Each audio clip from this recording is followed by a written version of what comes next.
daw mga kababayan, ni Carpio yung friendly debate na hamon ni Marcoleta. Ito, i-play po natin. Makakapiling na po natin sa linya ng telepono si retired Supreme Court Associate Justice Tony Carpio. Justice Tony, magandang gabi. Tony Enrica. At pakinggan nyo ha. Yeah, good evening. Yes. Hi, good evening, Justice. Thank you po for Good evening joining. Opo. Aba sinabi po nila Commodore J. Toriela, baka daw joke lang yung hamon ni Senator Marcoleta. Para kay Attorney J. Batumbakal, wala na pong point in debating. Yun din po ang payo ni Senator Ping Lacson. A debate is pointless and should not be done anymore. Pero bakit nyo ho siya pinatulan, Justice Tony? Well, to educate everybody, including Marcoleta, no? Dahil sinasabi niya na walang West Philippine Sea.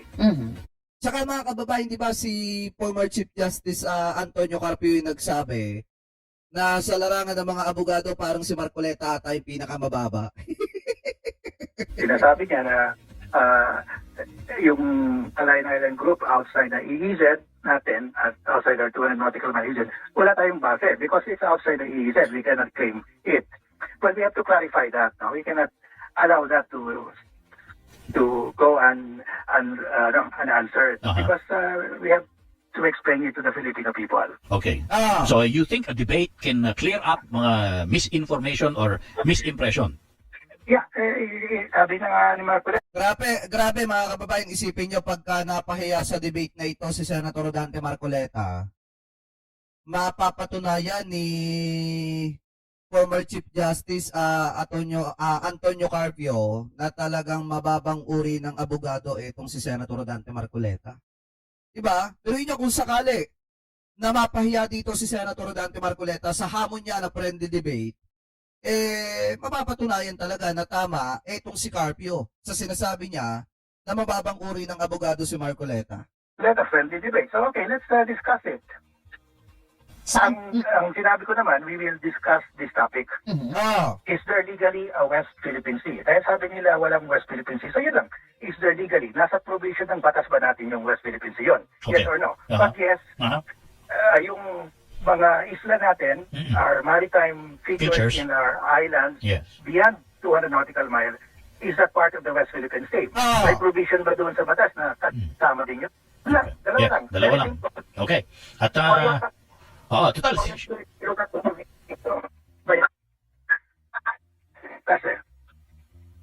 Sorry Justice, medyo nagputol-putol, but we get your point, no? Pero ang siguro moving on from the 2 points na nilatag nyo, no, na dapat pong maging scope ng debate. Yan.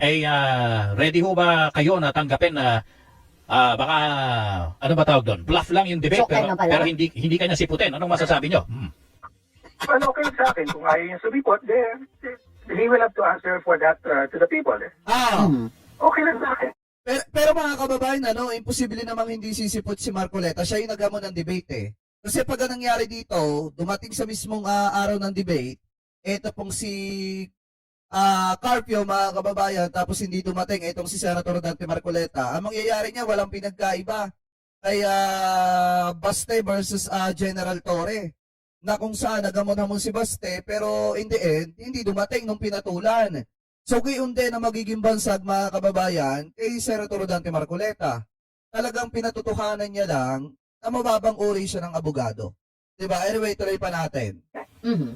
Wala namang mawawala sa atin eh. If we discuss that eh. It will just educate everybody. Maganda nga po na baka kailangan lang po ata dito live stream lang para may live lang tayo na pagtuturo na okay class, this is the West Philippine Sea. Tama. Simple lang eh. May provision ba sa Philippine law saying this is the West Philippine Sea?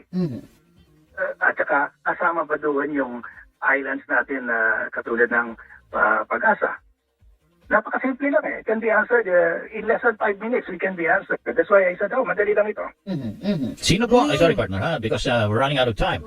Gusto ko sanang malinawan dahil kung natuloy man itong debate na ito, saan niyo ho gustong idaos at sino ho ang magiging debate moderators?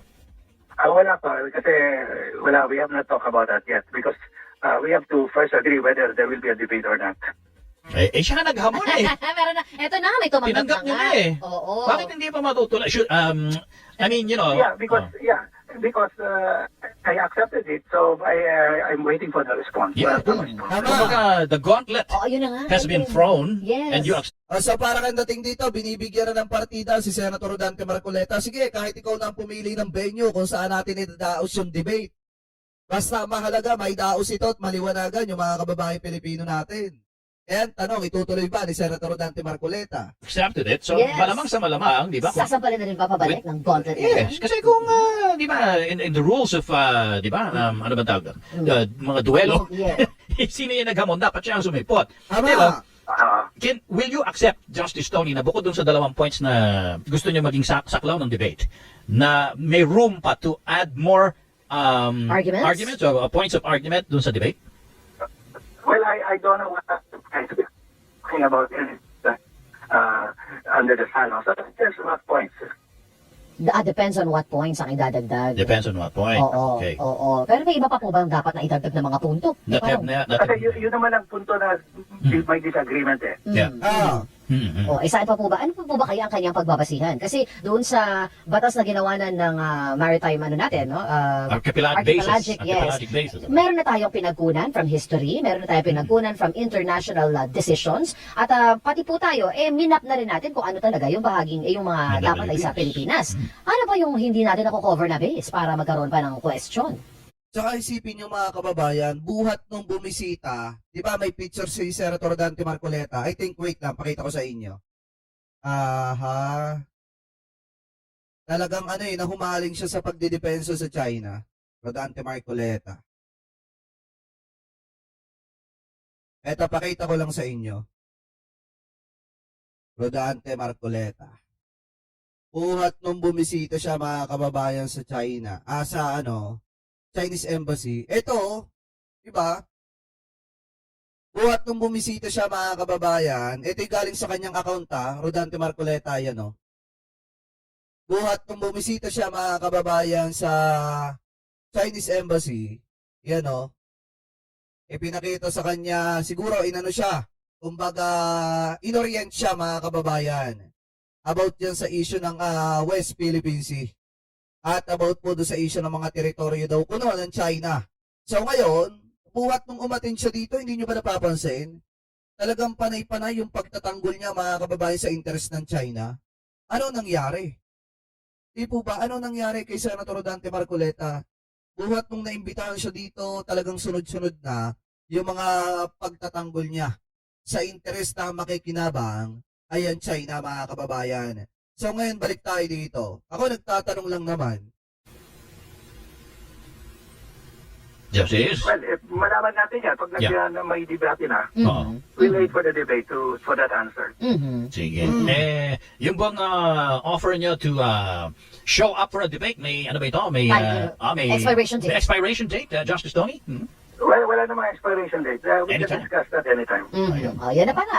So, waiting na lang tayo. We will see kung dahil po may tumanggap na nung hamon, kung yung pong naghamon ay ready at willing pa rin na i-back up yung kanyang hamon. Dahil kami po dito sa DCMM Teleradyo, sinabi ko nga sa aming mission control, ready naman kami para tanggapin din naman kay yung kanyang panig Yes. at maipaliwanag din niya sa LF. Natanong din namin siya para linawin. Ano? Pero hanggang sa ngayon po ay hindi pa rin hula pinauunlakan ang ating paanyaya. Pero buti na lang si Justice Tony ay meron pong oras pa na naibigay sa atin today. So thank you so much.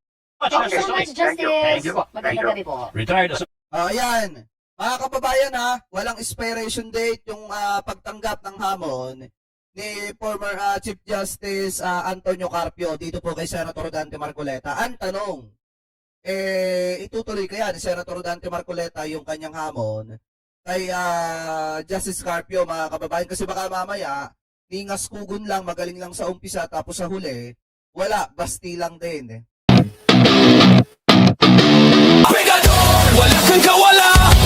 Pegador, kayo ay maganda. Pegador, galit sa masama.